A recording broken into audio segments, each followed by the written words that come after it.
ko nakita yung mga baby ko. Kasama niya ako sa operating room nun. Takot kasi sa dugo. Pero nung oras na lumabas na yung dalawang anak ko, nawala yung takot ko sa dugo. Talagang napatayo ako, nilapitan ko yung anak ko. Talagang nagbago yung mundo ko. Napakasaya ko, ako yung pinakamasayang lalaki nun sa araw na yun.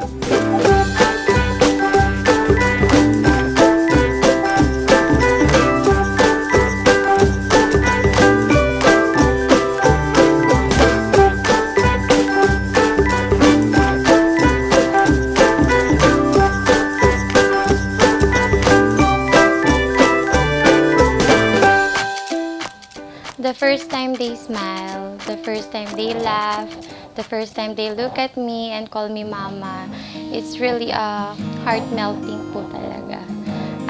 It's a happiness that you cannot explain. Little boy, when you speak, I can't help but kiss your cheeks. I love the way you Ako, ang wish ko lang dun sa dalawang anak ko. Siyempre, lumaki silang may takot sa Diyos, may respeto sa mga magulang.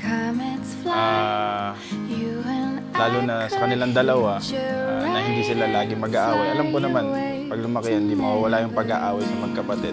Pero sana lumaki sila na magkasundo sila para silang mag-best friend. Good morning, baby Chloe.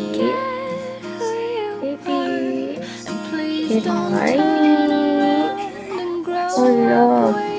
Ano yun? Oh.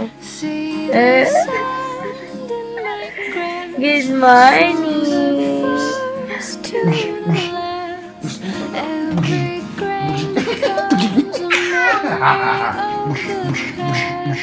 Tigilan mo na. Life's an hourglass.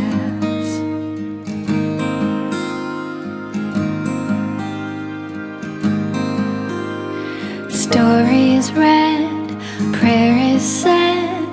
Close your eyes. For Gavin and Chloe, my love for you goes beyond all limits. And Mama will always be here. I'll do everything for you both. And Mama will always guide you, no matter what takes you.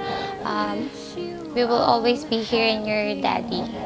I love you and God bless you always. When you reach for the stars, don't forget who you were. And please don't turn around and grow up way too fast.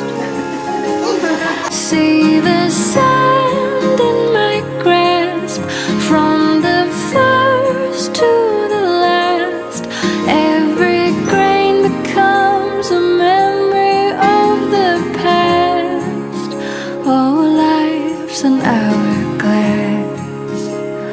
Life's an hourglass. Life's an hourglass.